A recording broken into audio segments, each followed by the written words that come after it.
I'm April. And I'm Caroline. And this is your Bloody Happy Hour. Caroline, are you ready for this? This is your newest guilty pleasure. It's the bloodiest part of your week.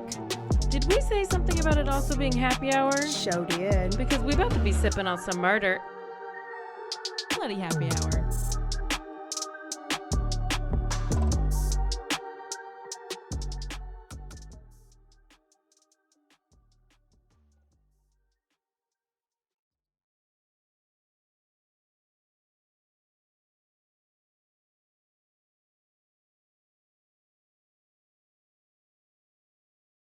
Hey, y'all. Oh, hi, people.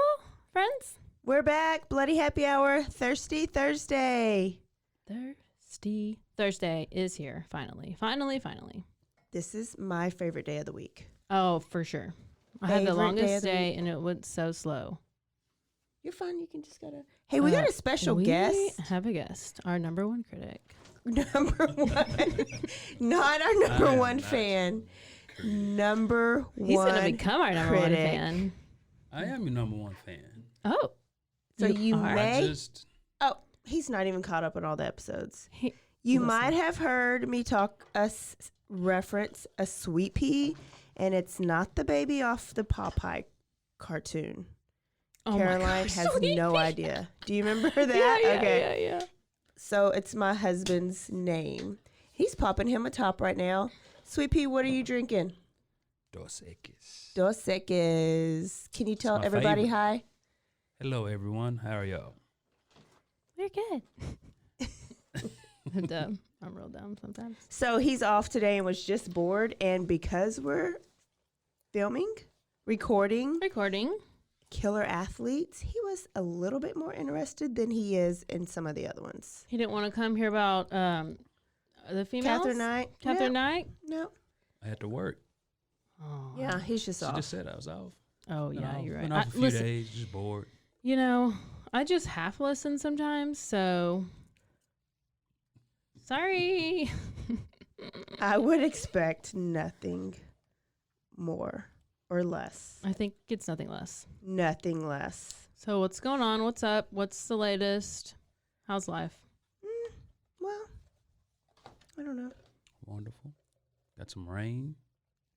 And That's real boring. No, That's like what I would say. That means I don't have to water my yard. Are we married? That's what that She means. said that before and I just fell asleep. I literally just felt said that like one She time. was like, I didn't have to turn on my sprinklers because That's awesome. And she was like, oh, I'm sorry. I just fell asleep. And I was like, well, I thought it was really exciting. So I'm sorry. I'm speaking. This is what I'm going to do today. I'm going to say every time I say something, listen. So I'm going to be bossy. Oh, yeah. No, I'm probably not. I'll forget. I already forgot. I don't know why I say listen so many times, but that should be it when I drink. Yeah. I mean, when I tell the story, because I know I say it 70 times. Well, what I say 70 times is, let me just tell you. Yes. Let me just tell you. So I want to make sure I tell you everything, maybe 4 times. 4 times. And as slow as possible. So what people don't know is this is our second time recording this story, but you're only going to hear it the second time. But the first time I got really fired up and I dropped about 14 F-bombs. And I didn't want to get a whooping by my mama. Oh, she would whoop you? She would whoop me, but not with the belt. 'Cause she don't believe to whoop. Did you ever get... She would pinch me real hard and twist. Pinch and say, I'm going to wash your mouth out with soap. Yes. That's about it. I got whipped one time and I was like butt naked. I was like What? 8 years old or something. And I was going to take a bath. Well, no, this is what happened. I peed in my sister's hair cup. So Why do you have a haircut? No, she had, this is like, we're little kids. She had long hair, like almost like went to like the top of her butt or whatever. You know, it was really long. So she had a cup to rinse her hair out when we were in the bath. Like she would rinse the soap and stuff out of her hair. So I was obviously mad at her. So I was like, I'm going to pee in her hair cup. So I peed in her hair cup when she went to rinse it out. Which sister? Joanne. I mean, this is my older sister. Okay. So she, I mean, because we grew up together. Yeah. You know, young and stuff. So she like started yelling, "Dad, she peed in my hair cup. She peed in my hair cup." And so he like came upstairs to try to get me, and I like ran into the attic or somewhere. I was like running naked somewhere, and he got me, and I was like, "Oh, no." He would be on the news for that these days. Oh, for sure. Sweepy, did you get whoopings growing up? Did I? They used to paddle kids in school. Did we talk about this already? No. I mean, yeah. No, we haven't talked about it yet. But they did that. Do you remember that? Yeah. We had a... Mr. Beeson had a paddle. Mr. Yarbrough would put holes in his paddle just so he could get like wind through it and he could swing it like faster. They probably need and to bring the hit would be back. harder. They need to bring the paddles back. They probably do. Yes, they do. Did you get just regular whoopings or did you get whoopings? Oh, he's from the country. He got whooped with a picket I string. got whooped with it, yeah. Like a refrigerator cord? a Somebody picking said they string, used no. to. Extension cord. What's a picking string? Picking string. It's what you use to tie. That's Like what a calf guitar? No, that's what calf ropers use. Tie calves' legs up. It's a thin rope. Oh, no. And it's got metal on it, I don't mean, it? we have, no, I don't have any metal on Oh. it. No. You know, we rode horses and roped calves and stuff. So my dad used to lay me across the bed, hit me with that picking string and hang it on my headboard so I can look at it. Reminder. It's a reminder. Kind of like Catherine Knight with those knives above her Hey, bed. it worked. I'm sure Did you your mom take off her chancla and hit you with it? I used to love my mom with me because I could block it. And no, she would just grab a belt or something, but I would like block it and stuff. But my dad, he like made you lay across the bed and look the opposite direction. Where were your hands? Where'd your hands have to be? I don't know. It was like just, I don't know. Big Terry's about to get arrested behind this podcast. There's no statute of limitation on child abuse. I mean, Caroline, is the topic Baylor today? yes. Baylor. Is this episode Two? Two? No. Yeah. 2. Episode 2 of our Killer Athletes? Yeah. We did Yeah. Ray. Yep. We have So, yeah, last week we had, who was it? Ray Caruth, Oh, yeah. Oh, yeah. and he was a little crazy. She doesn't even remember. It takes me a while to go back into my brain.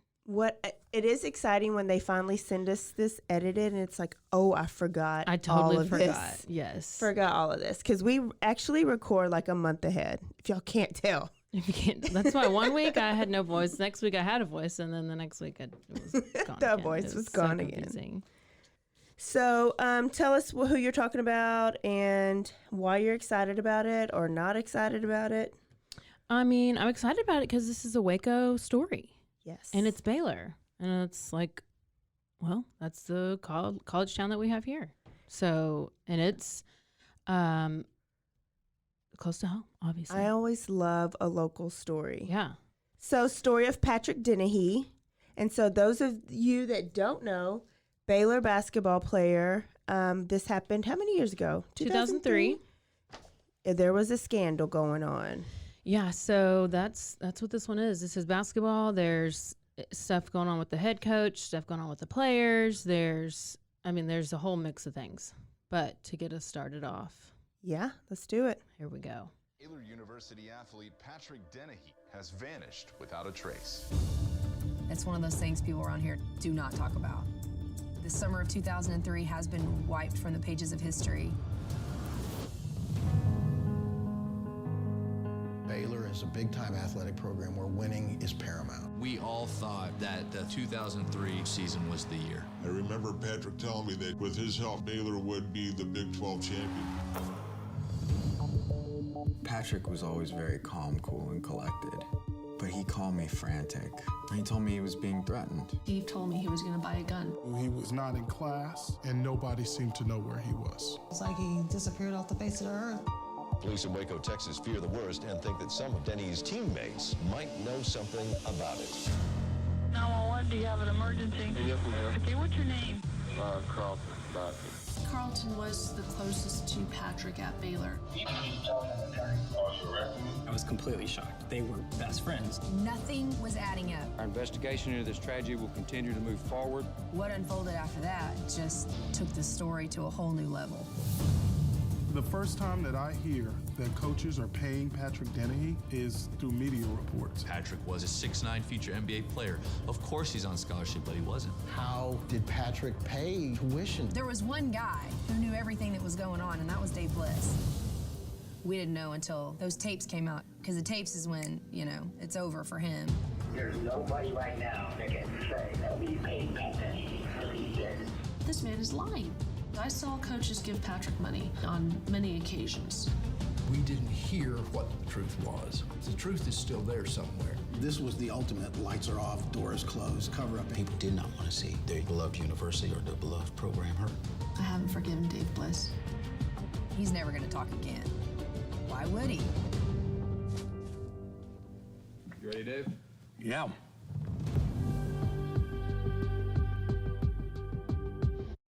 The sound of his voice disgusts me. I'm going to try to keep it calm this time. No, don't keep it calm. We need to see all your emotions and hear them. So that was the preview or the trailer for the Showtime documentary Disgraced, which was based on the Baylor Basketball Scandal. So for those of you who don't know about Baylor, Baylor is the world's largest Baptist institution. It's here in Waco. It's a private college. This happened back in the late 1990s, early 2000s. So Coach Bliss he came in 1999. But Baylor basketball and most all the sports there were pretty terrible at the time. But he had nobody really paid attention to Baylor at that point. They weren't winning games. There was just nothing exciting to see. Nothing going on. What was their record again? Well, their record, they were 0-16 in conference play. So they won 0 games out of 16 in conference play, and they which means they don't get to go forward. They don't play any postseason games. Okay. So that's not good. Sweepy, do you remember that time? Yeah. What do you know about this time? Do you when know Baylor something? Sucked that bad? I remember when they did. It. It's not to a detail, but I just remember going to the good games and like there was hardly anybody there, and my friend and I would go and we'd win pizzas and stuff like it, and they'd let you in for like I would just like remember like you bring a bottle of Coke and you got in free some canned goods. They would send. I worked at an elementary, and they would just send tickets to all the kids. This is football too, like football. Yeah, this was most of the. They were whatever. That's just kind of what we always knew. Right. Yeah.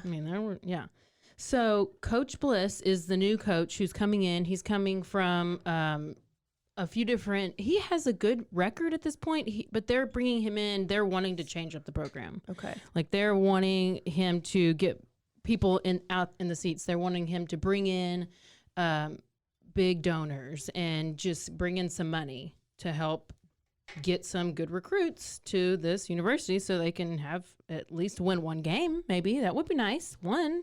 That's not asking for too much.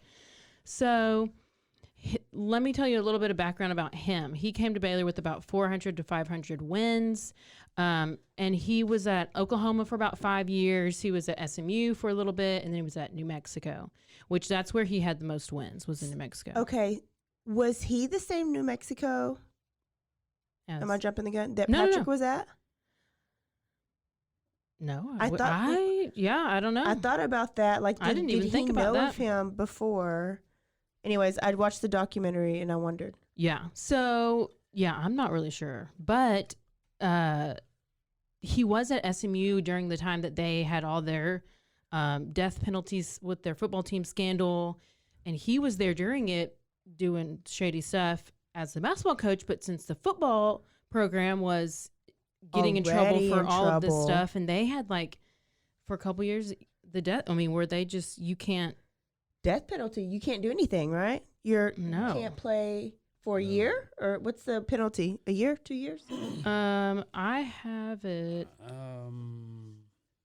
Let's see. Scholarships. You're banned. Yeah, you did for a certain amount of time, so many years. I'm not exactly for sure, but it's a harsh penalty. It's tough. Oh yeah, it's like SMU the worst. They hadn't been right since. They're coming around now. Few years, but it took a toll on them for a long time. Harshest penalty that can be given down to a NCAA school.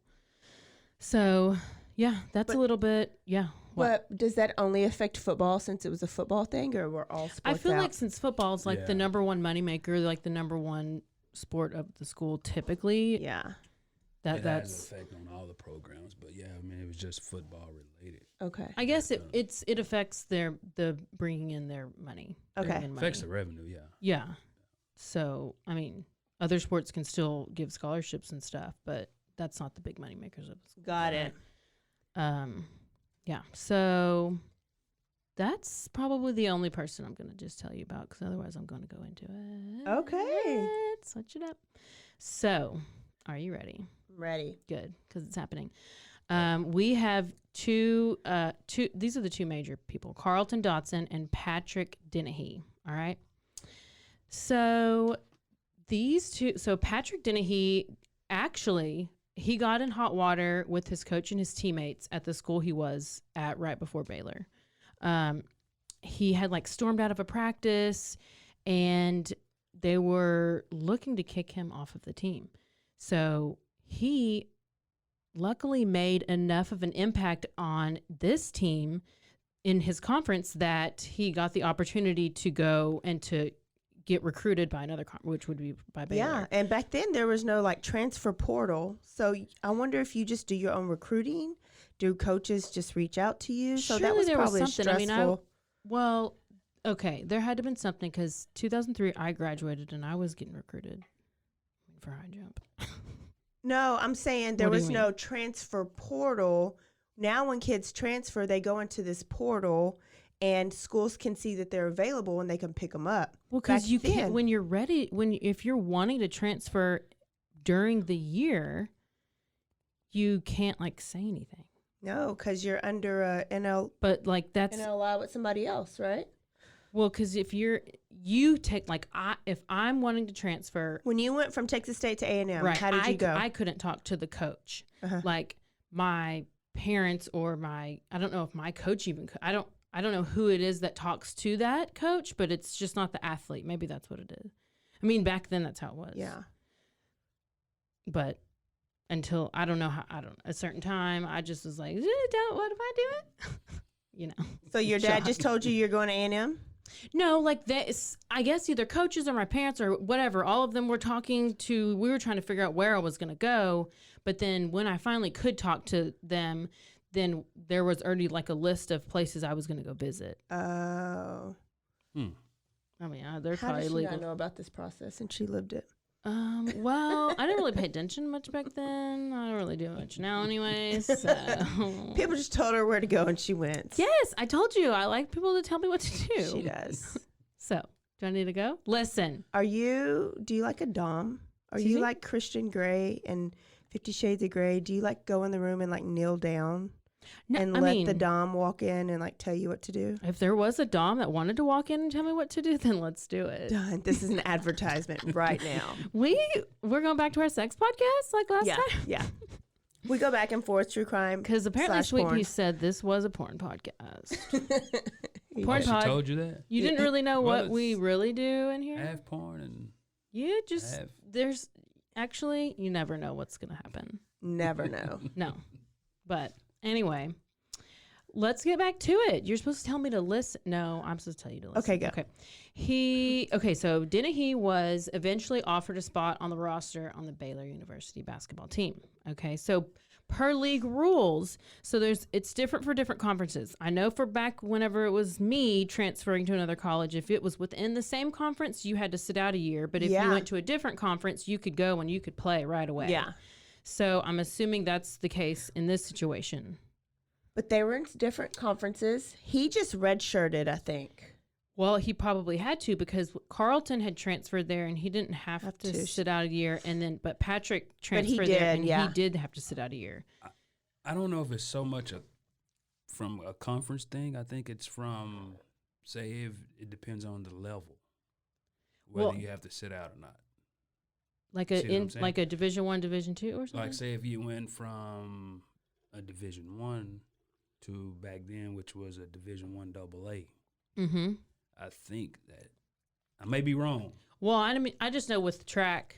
I mean, I don't know if they do it with differently with sports, but I just know they're like if it's conference to conference, like same Big 12, you got to sit out. Yeah. But like I was Southland, which wasn't a AA. It was still a Division One. Yeah, right. So, but I don't know about that. So you didn't have to sit out. I did not have to. Anywho, but Patrick did. So he was there for a whole year and was just on the bench. Like you see him on the bench. Yeah. During the games and kind of coaching up at practices. Yeah, but he never got that he was required to sit out a year, and so at this time he's like 21 years old. So this guy's like he's 6'10", big guy, 230 pounds. So, yeah. I mean, he passed the eyeball test. I mean, so he's a good guy, good-looking guy, and he is going to get ready to play for the 2003-2004 season. So he had to sit out, like I said, the prior season. So this Baylor team was looking like they were ready to make a run for like, let's win some games. Let's go to the Big 12 championship. Let's knock out Texas and or Kansas, and all the big, schools that are in the conference, because they were in the Big 12 at this point. I didn't know if they were in the Southwest Conference, but they were already in the Big 12. That's Big 12. Yeah.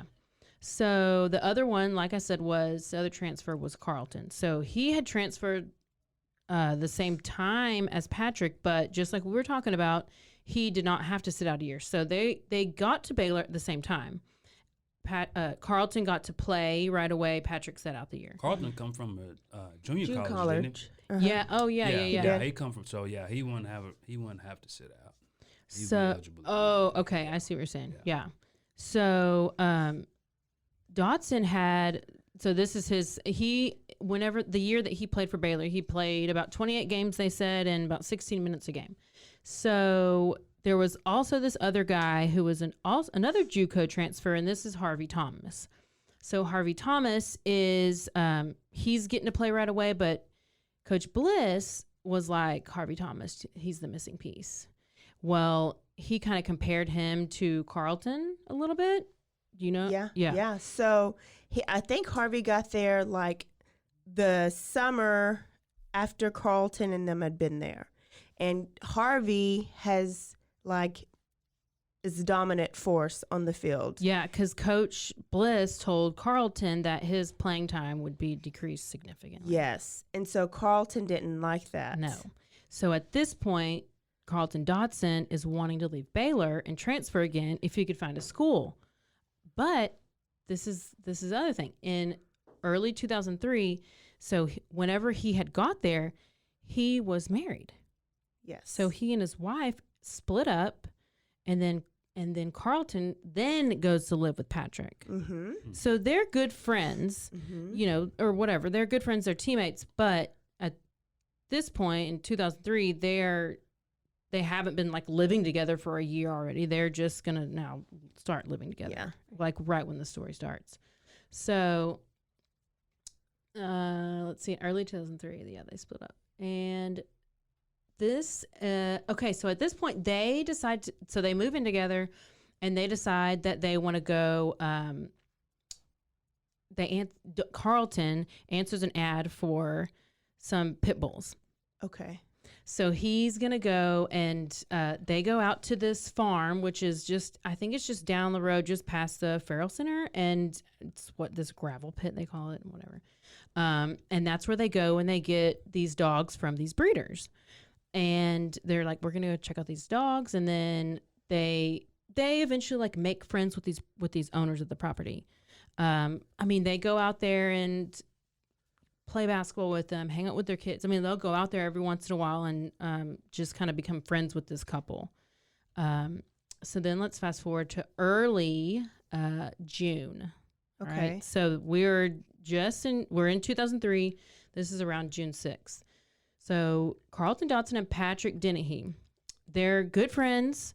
So Patrick tells his girlfriend, why did I say Patrick tells his girlfriend? He does. He does tell his girlfriend that their teammate Harvey Thomas, which is the one who is threatening to take Carleton's spot, stole money from their apartment, and that they're being threatened with guns. So the next day, Carleton and Patrick decide they're going to go buy guns to protect themselves. Well, they also go and they ask the owners of this farm, who they've made good friends with, if they can have permission to go out and practice shooting the guns and do like target practice or whatever they're going to do. And they're like, yeah, that's fine. No problem. So then a few days after that, they obviously went to go buy these guns because they felt like they needed something to protect themselves. They were scared of something. And by this point, stuff had supposedly gone missing. Like money had gone missing. They were just... A car was broken into. Yeah. So they buy these guns. They're nervous. They're worried. And then finally, a few days after they buy their guns, they go and they tell the coaches about these threats. They ask for advice what to do. Do they need to go to the police? And, I mean, some say that it was just Patrick that went and talked to the cops. Some say it was both of them. We've heard conflicting stories and read conflicting articles and stuff like that. But either way, one of them went to the coaches, and apparently the coaches said, no, don't go to the police. We'll just handle this in-house. And eventually we know what happens. But a few days later, this is the last time that Patrick Dennehy is seen, which is on June 12th. So this is going into a weekend. All right. And so people start to become concerned about not knowing where Patrick is. And one of the assistant coaches, which is Coach Abar Roos. Mm-hmm.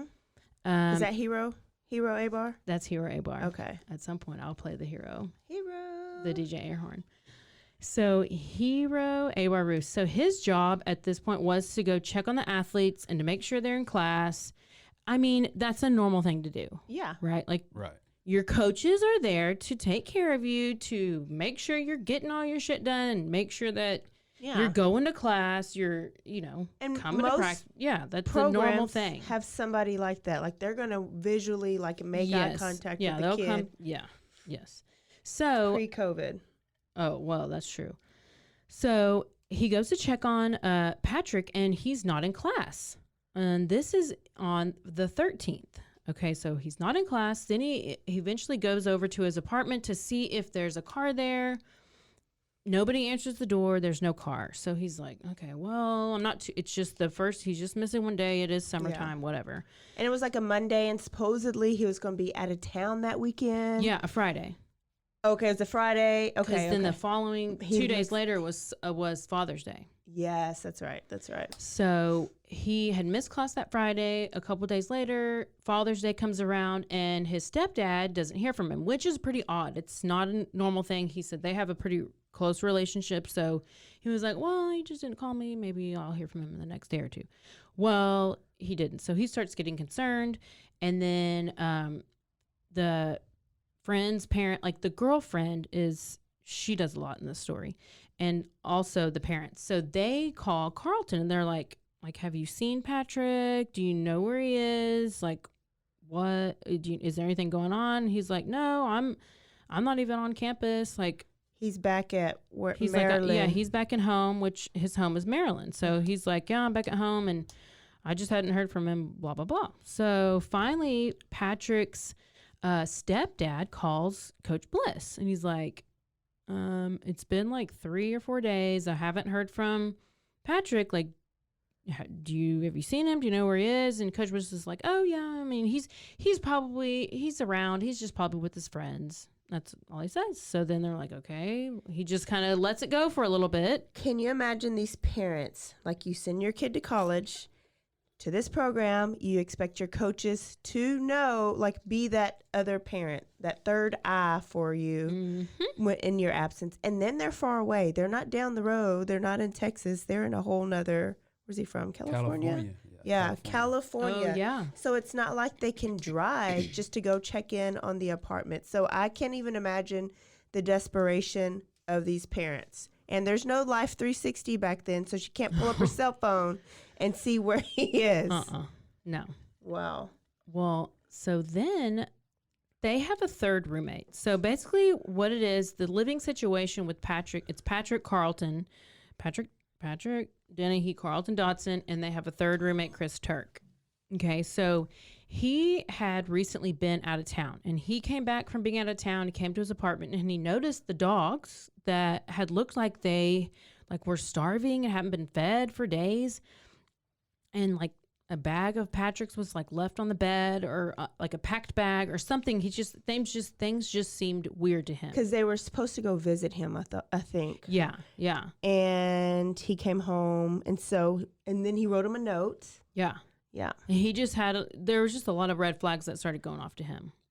So eventually on June 19th, a few days later, I mean, it's a week later. It's not a few days. It's a week since they've heard from him. Yeah. So the stepdad ends up calling the Waco police and reporting him as a missing person. And so now we have rumors circulating about a missing basketball player, and this turns into this huge media thing.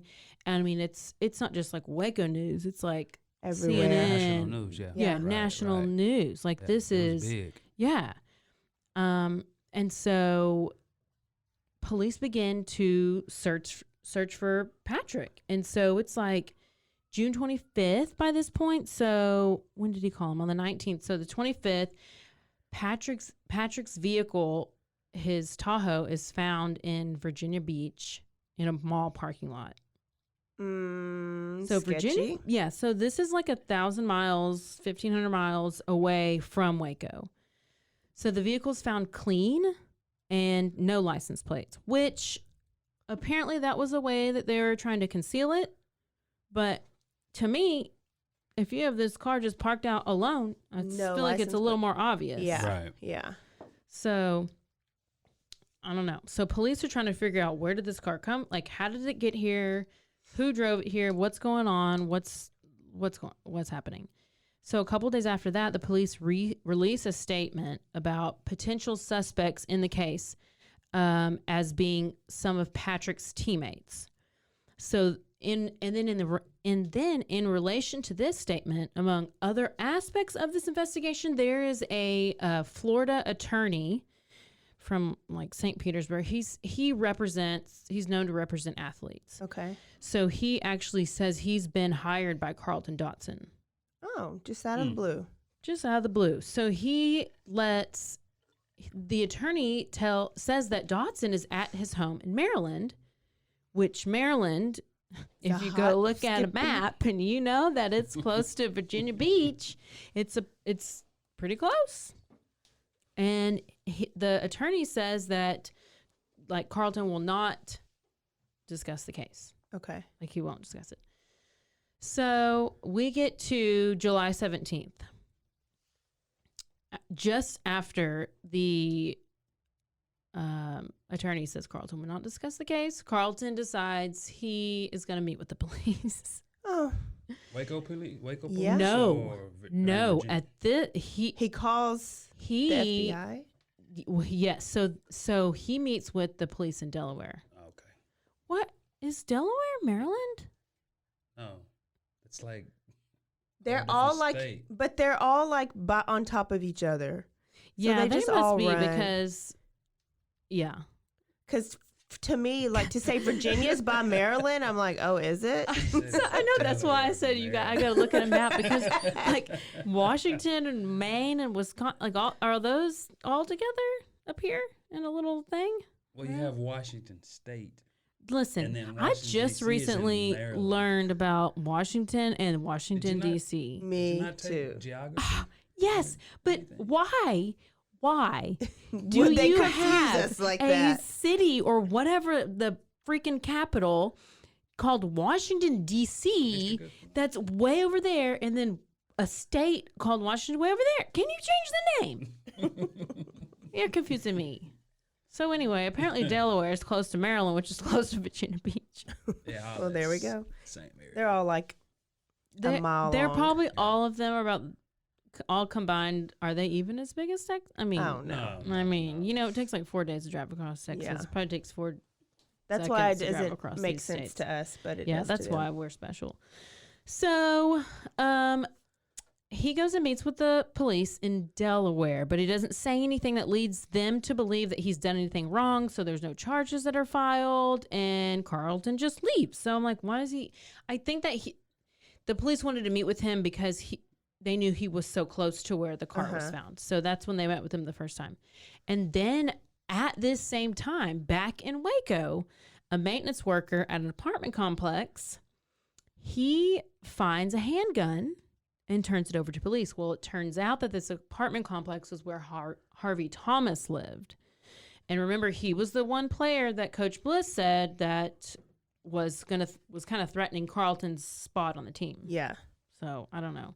It's a little sus. Yes. So, this brings us to July 21st. There's so many dates. I know I won't pay attention to that. But anyways, Carlton Dotson calls. It gives us a timeline. Yeah. It's good. So he calls 911. Okay. And he just wants to make a statement think about it. He actually makes a 911 phone call. And they're like, what's your emergency? And he's like, I need to talk to the FBI. Like, I was like, wait, what? But I didn't say it. I needed to talk to the FBI. I don't know. I forgot what I said already. I needed to make a phone call to the FBI. Something like that. But so he calls 911. He basically turns himself in and he's like, I want to talk to the FBI. And then this eventually leads to his arrest in Maryland and where he is charged with the murder of Patrick Dennehy. So this is when police realize that there's something that seems off with Dotson when they meet with him the first time. And then this is the interview. I'm gonna play you a clip of this interview because he goes on these rants about religion and how he has already been forgiven for his sins and that there's no details about where Patrick is, but he just comes off as very unstable and people start to become really concerned about his mental health. Yes. All right. So let's listen to this. Mr. Carlton Dotson, you understand that you're being recorded? Yes. Why do you want us to come pick you up? What did you come here to tell us? There are many demonic spirits that are after me. There are things taking place that are unexplainable. What kind of things? People are trying to take me out, man. People are trying to do things that have been trying since I've been in Waco. You want to talk to the Waco Police Department again? No. Not them. My faith is so strong, I have been taken over by a higher power. My family is a family of prophets. You believe yourself to be a prophet? Much more than that. Much more than that. Something bothering you, Carlton? All men should sin, but there is time to repent. Time to repent. I have to point out that when I listened to this on True Crime Garage, they were like, can I just point out that this is the second person from Waco that has claimed to be a prophet? Yes. And when I heard that, I was like, first of all, he's not from Waco. But he got this. And so they were like, when you go to Waco, don't drink the water because you might become a prophet. I know. I have a hard time listening to them because I just have a hard time listening. I just need some more life. I love him. First time hearing that interview. So what do you think about that, Sleepy? Oh. I didn't, yeah. I didn't know. Oh. That's my first time hearing that interview. So do you think it's crazy? I mean, yeah. Like that was creepy. Or was he already trying to make his defense? See? Well, yeah. That's what that one other. I'm like dead in the middle with this. So let's finish this and we're going to go over our scenarios. So was there any history of him being in any type of psych? Well, I don't say a psych ward. Well, no. I mean, So when we get there, supposedly the wife has said some things. Huh. So basically, what he said there is that he has many monsters that are after him, and things are happening that are unexplainable, and people have been trying to take him out, but his faith is so strong that he's been taken over by a higher power, and he's like, if you didn't hear it. And he did say, my family is a prophet. Yeah, call me Prophet Eric. That's who. I forgot to wear my mustache. Oh, yeah. Sorry.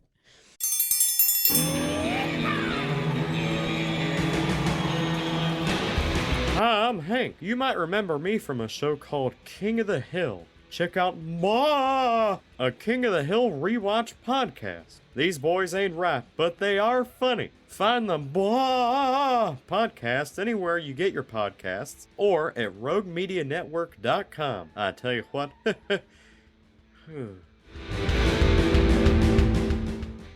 So he's been taken over by a higher power, and he's a prophet. So there's a little situation going on there. He goes to talk about repenting, and he says he's already been forgiven for any sin that he may have committed. Mm-hmm. I think at that point they ask him anything about Patrick, and that's when he leaves the interview. But he also says that he was telling police that he was hearing voices. He was afraid for his life. And there are some reports that say that that people were wanting to kill him because he is Jesus. He is the Son of God. I remember articles saying that. And okay, so remember when he was interviewed the first time, he was trying to make hero Abar Roos seem like a bad guy. Yes. Saying that he came and he's got everybody selling drugs. Yeah, so Coach, yes. Roos? Yep. Rouse. Yes. And so Tell when him that. I didn't say that. Tell him that. So before this interview with the police, he was the first time that he was interviewed when he first got down there. Because what I saw that happened is that they noticed that the car was there. Some of our Waco police drove down, checked out the car, and they were like, well, we're just right down the road. Let's go see Dodson. They interviewed Dodson, and they asked him all these questions, and he was of sound mind then. Yeah. And he was pointing the finger at Abar Roos, Harvey Thomas, all these things, saying that all this drug dealing's going down. Well, Abar had been there days by this, maybe not even a week. 12 days. 12 days. You don't even have a chance to. He's like, I ain't no kingpin. And then I want to bring up Abar Roos because this was his dream job. He graduated from Baylor. Did you know this? No. Abar Roos graduated from Baylor. He was coaching basketball MCC, got this job, and this was dream job. He gets there. And then here, the scandal is happening. This is the first thing. Yeah. This is the first thing that is thrown that at breaks him. my heart for him. Okay. She loves her some Abar Roos. I don't even know him, but I just hate that he got shit on this whole time. Oh, yeah. He had to get a lawyer. Well, yeah. And based on what he does, he gets a scarlet letter. A. On him for W for whistleblower. Yeah. This is the first time I've heard of this guy's name. Okay, yeah. The only 3 players I've ever heard in the story. No, Abar Roos is the assistant coach. I know, that's what I'm saying. But only three players in the story. The story is Bliss, Dennehey, and Dodson. Oh, yeah. So you don't even know about Harvey Thomas? I don't even know about Harvey. Yeah. So Harvey Thomas, he's mentioned every now and then in different reports. Yeah. Because sometimes. The documentary talks about how they're well, he had some kind of agreement with Bliss, they both were lying together, and maybe Harvey was lying about threatening, and then Bliss was lying about what I'm about to tell you about scholarships and stuff. But you just don't know. You don't know because there's no trial. So yeah. So where was I? Let's see. At this point, so he's the Son of God. Yep. So the police are confused because they're like, okay, so this is when he calls 911, he turns himself in, and they're like, well, you're telling us all of these things, but you're not telling us anything about Patrick, about why are you here? And so they're confused, and they're like, what do you know about him? And they encourage him. He's talking about how he's scared, and they're like, you're safe here. We'll protect you. So finally Dodson opens up, and he tells the story that he and Patrick were new gun owners, and that they wanted to go practice shooting their guns, and that during the process, Patrick pulled the gun on him. The gun misfired. And so when it did, Carlton took the gun on Patrick and shot him. But before he did it, he said, God forgive me. But he shot him twice in the head. Okay. So some people tell the story and they're like, he shot him. And Carlton is claiming self-defense. Okay. And so what does Carlton do after he shoots him?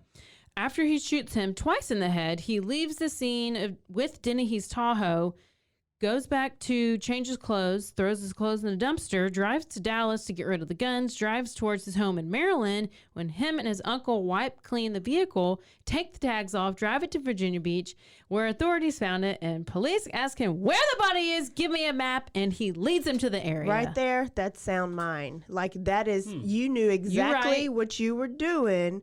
You very strategically went home. That's so changed true. Your clothes, threw the dirty clothes with evidence, not just, on the floor because you were panicking. Because if you you bagged were them not, up and you put them in the dumpster. If you had issue, you would like just go home and like take a nap. And or if it was something. self-defense, you would have called 911 and said, this is what happened, come out here. Yes. Or you would have shot him to injure him. Yeah. And why do you need to him. shoot him twice? Look, Swippy's real confused. He's like, shot him twice? No. Did you know that you shot him twice? Because I didn't know. I didn't know that. Yeah. But he had why two. did Patrick so-called pull the gun on him in the first place? He didn't say. He said they were just, oh no. He said they were just out there practicing shooting.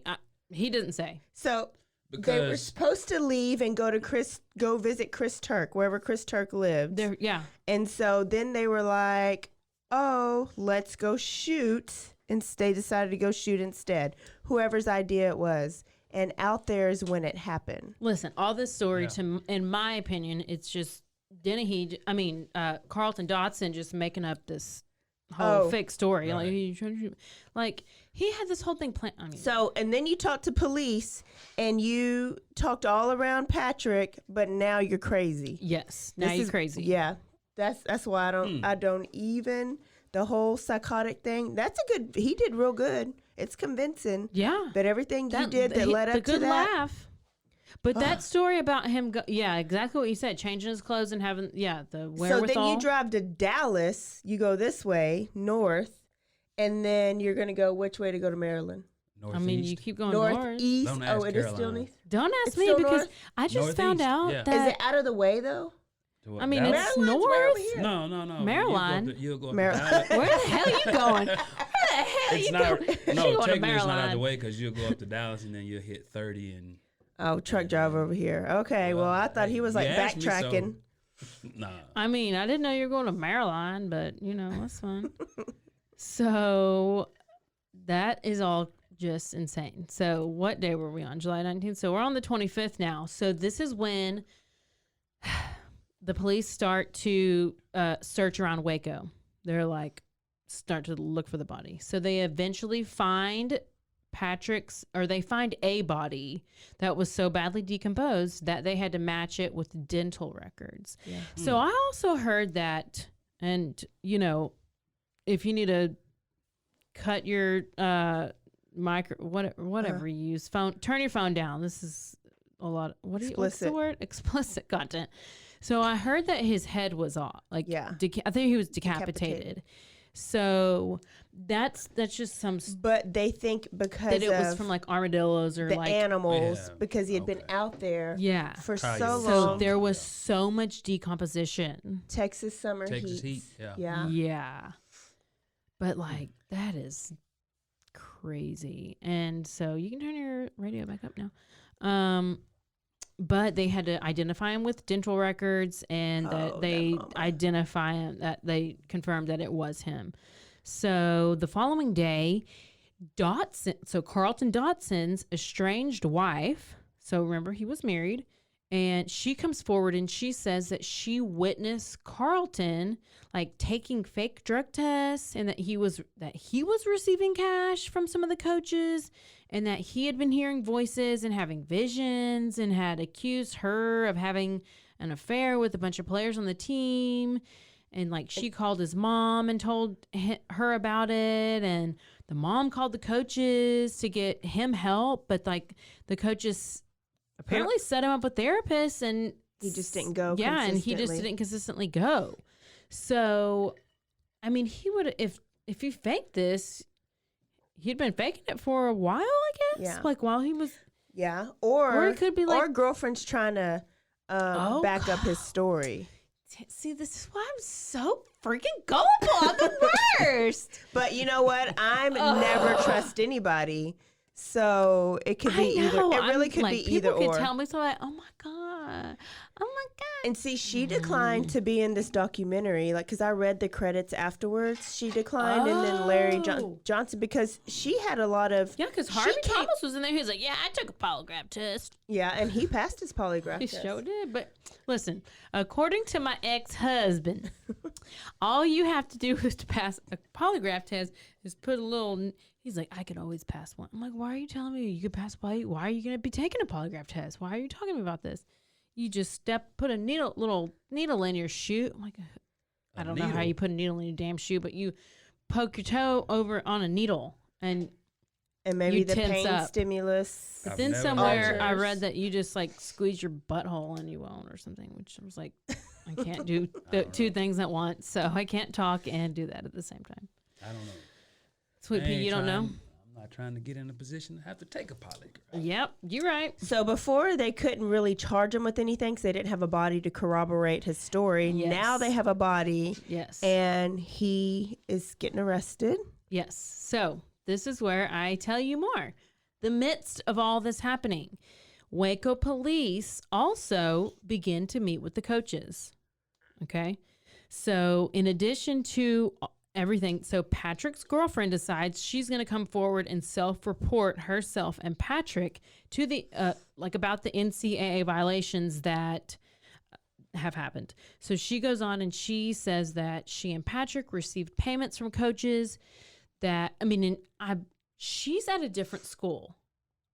Okay.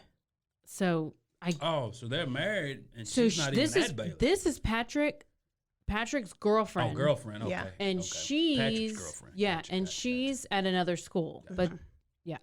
So I don't know what Carlton's girlfriend wife did. I don't know if she did anything. Let me talk about myself for a second. Okay, she's real mad because she I'm didn't real get paid. mad because I didn't get paid for my sport. Wasn't no NILs back then? No, I don't even know what that means. What's NIL? What is that? That's the new stuff that they got where these kids can get paid. Oh, well, no, this was I wanted to get some under the table money. Be like hell, they didn't even offer me anything. I'm pissed. I'm like, I guess I was just a high jumper. I mean, I have a record. Her name is on something. I'm on the mat. Gonna be introduced in the Hall of Fame soon of my high school, which is depressing because if you're a state champion at Midway, yes. What? You know how many people have nominated me and they still won't put me Midway? I was a great substitute teacher for y'all last year. My friend's the new head coach. You want me to text him? Yeah, they ain't gonna do nothing because I have a coach. Sweet Pea, make me another drink. I'm getting pissed over here.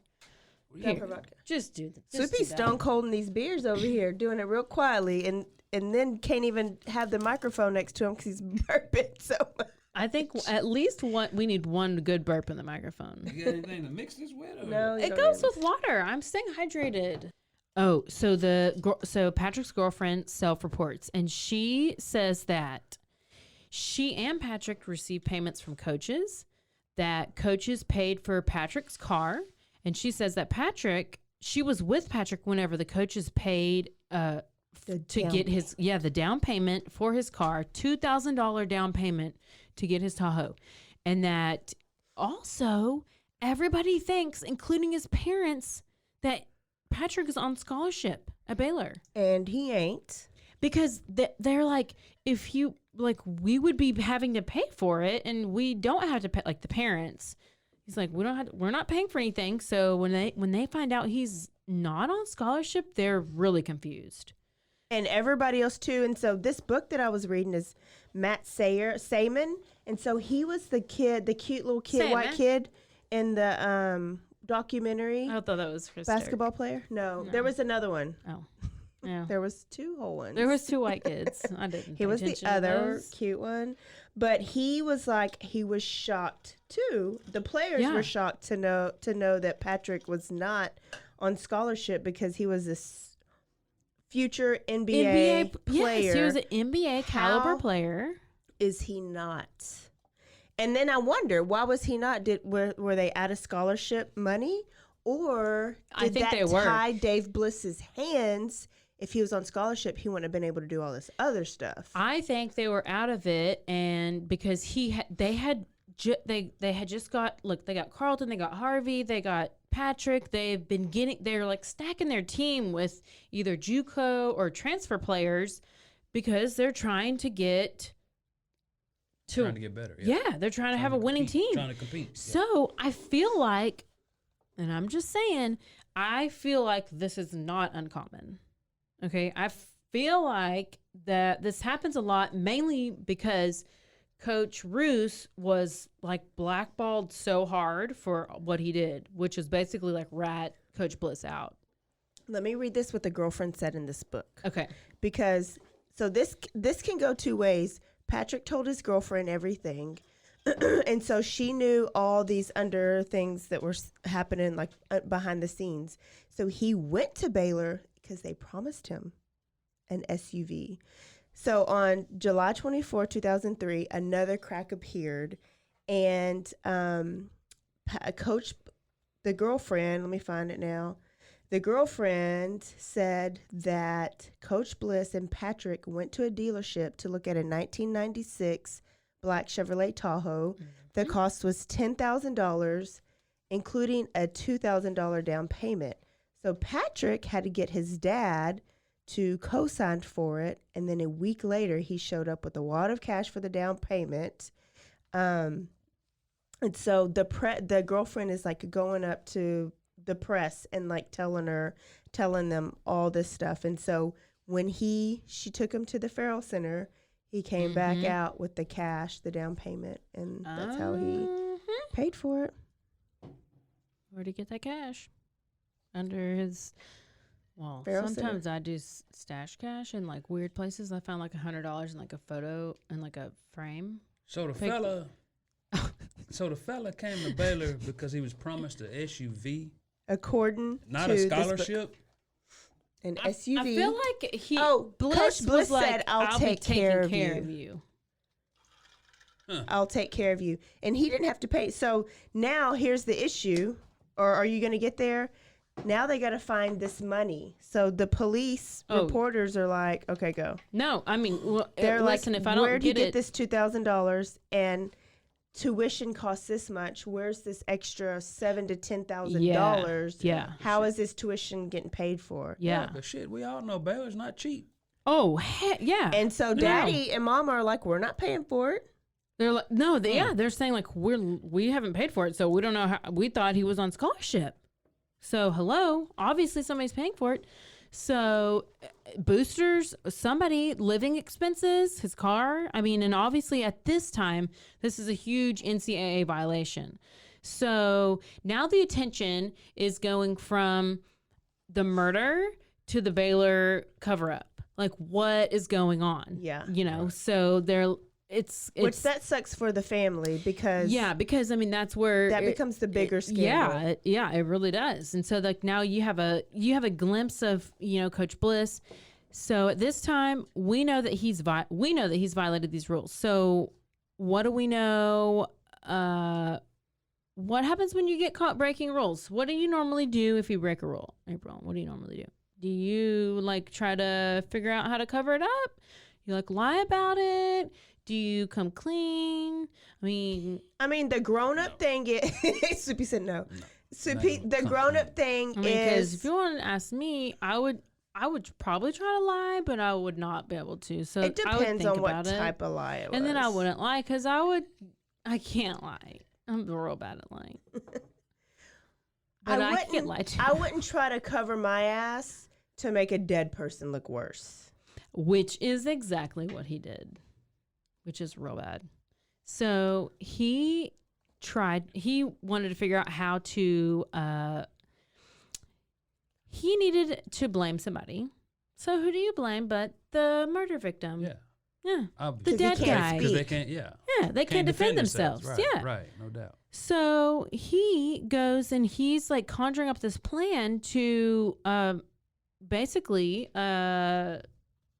frame, like say Patrick Dennehy was the one that was, oh, it's special. That Patrick Dennehy was a drug dealer, and that's how he paid for his tuition. He didn't do anything under the table to pay for it. Patrick Dennehy was also a great basketball player / kingpin. Oh, basically. Yeah. What you got? Go. Well, I'm just saying, like April just said, he's saying that Patrick Dennehy is a drug dealer paying for his education. So you got to know, this guy's a drug dealer, but you got him on your basketball team? I don't think many coaches in America would have a known drug. If you know for sure this kid is selling drugs, I don't think a lot of kids, regardless of how good he is, would have them on their team. Well, I mean, maybe maybe if they smoke a little weed, okay, they can look over that. But if you're dealing drugs, selling drugs, because to the other 9 times teammates, out of 10, he's probably selling them to the other teammates too, tarnishing the team. And that's what he says. Yeah, because he starts telling people that, all of this. So he's trying to figure out a way to make up for this money, obviously. Right.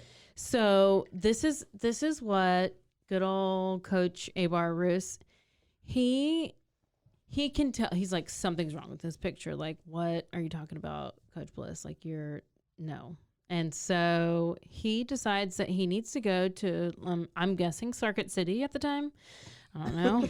It's closed now. Radio Shack. Yeah, Radio Shack. And he's going to go buy a recorder to Bliss.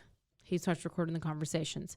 So Coach Bliss is saying he's basically formulating his plan on what he's going to say. He's going to say, there's nobody right now that can say that we paid Patrick because he's dead. And so all we have to do is create reasonable doubt. And then Bliss tries to also get current players to go along with this plan. And he then, to the point where he rehearses with them to get them familiar with, so they all have the same stories on what to say when they're going to meet with the investigators. And like, they're like, just literally Bliss. I mean, you saw the documentary. He's like, say that you've been going to his apartment, you were smoking weed, you were drinking stuff, you had some ladies, and you all were having fun. And then Patrick just pulled out all this cash. Basically, Patrick run a brothel. Is what he just described. Literally a damn brothel. Yes. And there was hundreds and hundreds and hundreds of hundreds. So as Bliss is telling this, Coach Abar is recording all of it. Like 3 days worth of, it's a recording with Coach Bliss and Abar themselves. It's a recording with Coach Bliss, Coach Abar, and players. So he has all these recordings. I feel like Coach Abar isn't trying to expose the I think he's trying to save himself. Well, yes. Sounds like but it's when Dave Bliss was like, we just need to create a reasonable doubt and paint this kid as a bad person. And he also leaves the contract on his desk. Do you remember that part? Yeah. So apparently Coach Abar came back to his desk one day, and it was Bliss's contract, and it was the little section was highlighted saying that he had the permission, he had the authority to fire and hire any assistant coaches. So is he threatening? So yeah, pretty basically much threatening do what I Coach said. Abar. Yeah. Gotcha. Shady. Yeah. Shady. Wow. I want to play a shady song, but yeah. But I can't, because his intro is, I wanted to get back to a Christian school and retire from a Christian school. Yes. And okay, pay these kids under the table. Like I said last time, if Patrick never got killed, he probably helped these kids, giving them money. Yeah, they're broke. These college kids are broke. And yeah, they should probably get paid for doing what they do with their body for these college programs and raising these college programs, but it was illegal. I don't even care about that. I care that you're trying to rub this kid's name through the mud to cover your own ass. And it gets so bad because so here we go. So like there's like an investigative committee and they meet with the players and the coaches. And it's at this point that they ask for Coach Bliss's bank statements. And that's when he knows that he's like screwed. And like his personal or the Baylor's? I mean, I don't know, just his bank statement. Personal. Yeah, I would assume. He's He's got to be doing that. His personal account. Oh, I don't think so. I mean, I would just withdraw cash. And I would just make it. But I don't know. Apparently, no, because I think that could be tracked too easy. I mean, cash. Yeah, but he if probably you withdraw signs cash off on his own shit. Huh? I'm sure he signs off on his own stuff.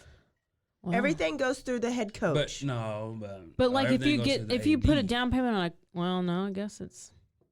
Listen, this is what his personal. You know, I'm gonna act like I know everything because I don't know anything. So they get the bank statements, and apparently, whatever they do, he automatically thinks he's bust. Like he knows he's caught. So however they go about tracking it, he knows he's caught. So in August, Coach Bliss resigns, and these tapes that Coach Roos had are made public. So everybody's shocked. They're just like, oh my gosh, obviously.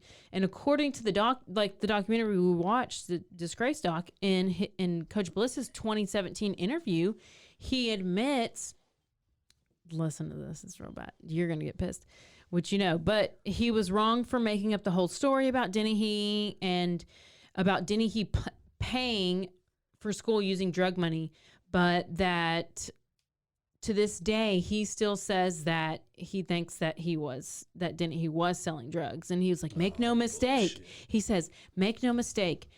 Dennehey was selling drugs, but you'll never know because the police were too busy hanging me. Yeah. Yeah.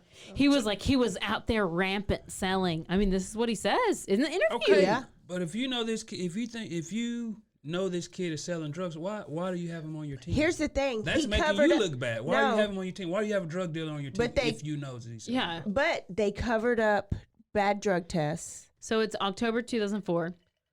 He was declared incompetent to stand trial by a judge, and he was sent to a mental hospital to be reevaluated for 4 months. And apparently 3 psychiatrists had to they diagnosed him with, he was suffering from hallucinations and psychosis, and that once he could regain competency, he could have his trial. So he basically if he stayed on those antipsychotic drugs. If he stayed on, yes. That's what I don't get. Like, why didn't Andrea Yates go to prison? Oh, she was psychotic. God.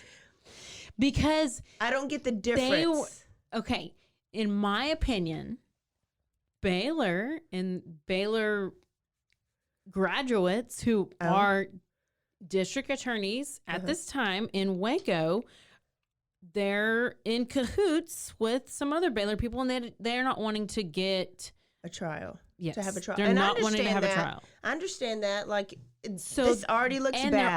And they also convinced him to they had no plea agreement. He pleaded guilty. He signed away his rights to an appeal.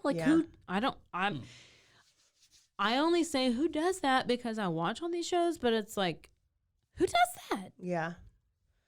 I mean, but he obviously didn't know what he signed. Because So in February 2005, Dotson returned to jail after the psychologist deemed him competent to stand trial, and but they said he must continue taking his antipsychotic drugs or medication, and that the psychologist said that Dotson's accounts of hallucinations and hearing voices was a little suspect. Prosecutors and prosecutors and Dotson's defense team could not agree on terms of a plea agreement, And so they're like battling, and they're like, oh, well, how much? I think they were battling over how much time they wanted him to serve. Mm-hmm. And so they came to an agreement. Oh, this is the worst. So he had no plea.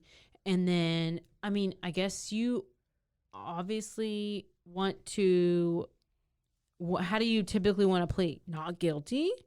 Well, 5 days before the trial was supposed to begin, he unexpectedly pleaded guilty to the murder of Patrick Dennehy. And this is without any kind of deal. So they have no deal, like no deal. He's just pleading guilty. And he keeps like this. Okay, if you don't have a trial, it keeps the family from being like dragged through the mud. It keeps Baylor from being dragged through the mud. Yes, and it keeps from all the details coming out, because now you don't really know all the stuff. He's like, I'm guilty, I did it, bye. Like, it's done. Yeah, I'm in jail. Yeah, I'm in jail.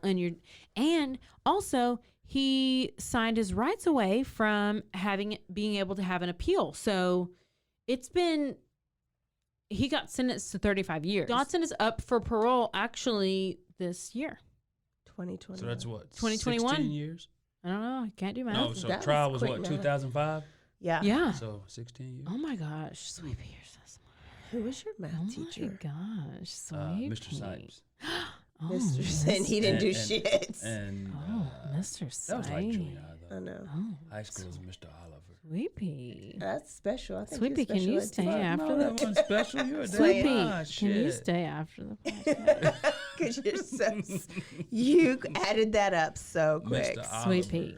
Okay. Listen, I love. I think he's retired now, though. Wait, Sweet Pea. What? April. Here comes the porn part of April. the podcast. April. What? Sweet Pea. I love some good math. Caroline trying to go into Blacksville. That's the only thing I know. I'm about to reach under the table. Don't ask me to solve a problem. I just know the teachers. You already solved the problem, Sweet Pea. Baylor ends up having to place itself on probation. They are limited to 7 scholarships for 2 years, and they cannot have a postseason for 1 year. So it's like postseason ban for 1 year. And then the NCAA, that's just by Baylor. So then the NCAA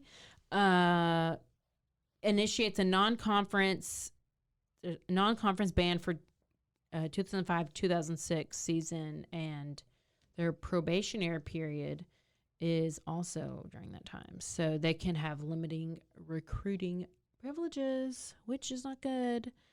And then Bliss he basically is like cut out of being able to coach for 10 years for, quote, despicable behavior and unethical conduct. He was so despicable. So in 2015, Bliss was hired as the head coach at a school, Southwestern Christian University. Oh, and then he's going back to the Christian ones. Yeah, listen. Colorado, right? And this is in 2015. Then apparently he resigned from there, and then in 2017 he resigned because of the documentary. So the documentary came out in 2017, so he resigned from that university. But then it says that he, later that same year, Las Vegas High School hired them as his head coach. But then he also resigned in 2018 after only 1 year as head coach. So he's like... So I need to know what you guys think. What is your scenario, like, with Carlton Dotson? Do you think he was psycho? Do you think he was jealous? Do you think he was desperate? Sweet Pea. I don't think he was psycho. I think he saw Dennehey as a threat, and one day they were out shooting guns, and I don't know. Maybe they had an argument. I don't know, but I think at some point he saw Dennehey as a threat, as like we were saying, taking this position, and figured, okay, I'll eliminate him. Caroline, what do you think? I feel like I already know what you would think, so I go back and forth, but I want to know what you think. It's so hard because Coach Bliss just is so like determined on his story, but at the same time you're like Dotson obviously had a reason to not like both of the people, but then like you have Harvey Thomas over here, and I feel like he had a lot to do with it, but he's like secretly like undercover. And we didn't talk about Larry Johnson this time. Yeah, we didn't because the first time I mentioned him, and then I was like, yeah, there's nothing about him. So Larry Johnson, and only because I watched what you did, yeah, and they left it very like questionable. Yeah, so it's like, Larry, why are you even telling me about Larry Johnson when there's nothing freaking about Larry Johnson in the whole story, except for that he's the cousin who like sleeps on the couch one night. But he's also the cousin. Okay, so is Harvey Thomas's cousin. Patrick Dennehy hosted Harvey Thomas when he was coming in, like, because he was a recruit. And so until his apartment got ready, Harvey Thomas spent the night at Patrick and Carlton's house. And so they would hang out. Like, Harvey's interview on the thing was Patrick picked him up from the airport and was like, hey, do you smoke? Okay, bet. So they went back and and so they got along. But then somehow that got twisted and Harvey became a threat, whether that really happened or that was in Carlton's mind. We don't know yet because we didn't go to trial. Well, he called his cousin Larry Johnson, and Larry Johnson stayed on the couch with them. And then when Patrick went missing, Baylor had our Roos, Abar Roos, take Larry Johnson to the bus station or airport and bought his ticket to go back, like, quick. And so the documentary left it like they, like maybe they left it like he could have been a little sus because he was jealous, and then did all the things, dropped the gun, took the car. Uncle, his uncle helped him wipe it down, and his uncle was like, yeah, where'd this uncle go? You about to go to jail. That's my next question. You about to go to jail. You better play like you crazy. You better go in there and say your name is Cinderella. And that's what he did. He went in there and he played crazy. Oh. That's my next question. So did the uncle and them know what he did? I mean, they knew what he did. So what happened to them? I think Uncle said play crazy so you don't get and nothing the needle. happened to Uncle. That's what I was like, well, this uncle helped him like wipe down his car and then like nothing? We want to hear you guys'. What are your thoughts? Yeah, do you think it's just jealousy? About it. I know. I can go forever. It makes me mad. Do you think it's jealousy? Do you think he was psycho? Do you think there could be another whole situation that we haven't even thought about? Let's have some conversations on our Facebook or Instagram. Let's have some conversations. Sure. Email us. What's our email? Yeah, email us. Oh, is it us now? What's our email? Wait, is he part of this now? Bloody Happy Hour. Email us at gmail.com. Yes. Hit us up on Twitter, Facebook. Wait, let me read you this. It's so funny. What is it? An article? One little story. Yeah. Okay. It says the title is... I mean, we've only been going for an hour and 3 minutes. I know. So it says the title is Woman Arrested After Lewd Jail Visit with Inmate. What? Spicy. Charlotte County, Florida. I'm shocked. Not really. Everything happens. Listen, everything. You're going to die. A woman, do you want me to, I'll act it out while I read it. A woman exposed her breasts and appeared to pleasure herself during a virtual visit with an inmate last week, ending up behind bars herself. Danielle Ferrero, 38, of Punta Gorda, spoke to the inmate in a video call at the jail's visitation center on August 8th. Ferrero and the inmate engaged in a lewd sexual conversation for about an hour, and she began touching herself while visiting the building. Oh my God. Ferrero was held. Let's see. Ferrero and the inmate engaged in lewd. I already said that, didn't I? Should I start over? No. Keep going. Listen. The blah, blah, blah. At one point during the video session, Ferrero was rocking back and forth in her feet as a form of masturbation. And Ferrero also lifted her shirt to expose her breasts to the inmate 3 separate times toward the end of the call. Ferrero was arrested later and charged with exposure of sexual organs within a public place and violation of probation or community control. Once they were finished. She was at the Charlotte County Jail and released later. Oh my God. Wow. Anything happens in Florida. Listen, she was all about getting. She's a good little visitor. her some stuff. Yeah. She was well, a you good know little what? At least she's getting some of it. I'm just saying. Hey, y'all, don't forget to go on and RRS. Rate, review, and subscribe. And we will see y'all next week with story 3. And we're going to a wrestling session. We are. It's a wrestler.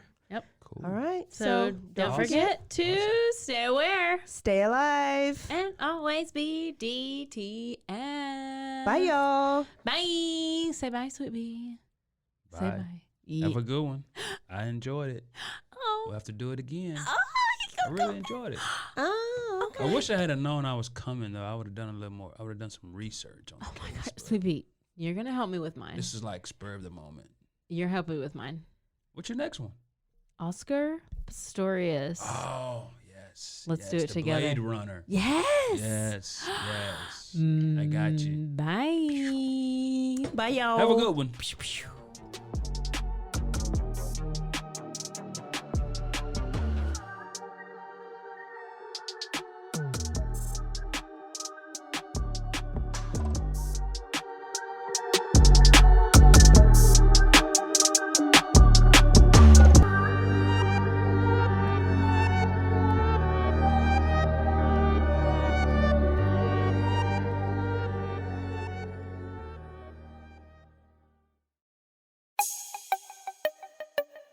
This has been a Rogue Media podcast.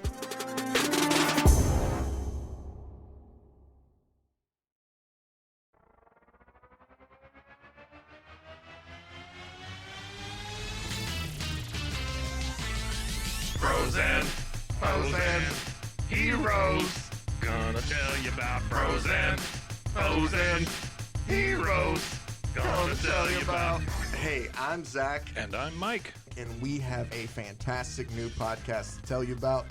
Bros, Foes, and Heroes. It's the two of us looking into the world of comics, breaking down some characters that you may have never heard of, and some that are just absolutely ridiculous. Yeah, so Zach comes up with a character each time, and I go into it just completely blind.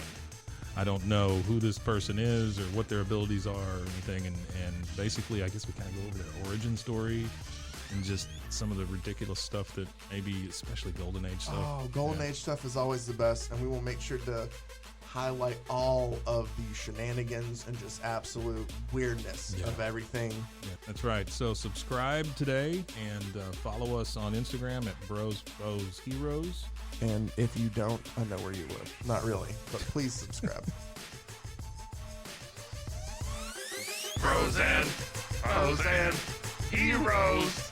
Gonna tell you about Frozen, Frozen, heroes. Gonna tell you about.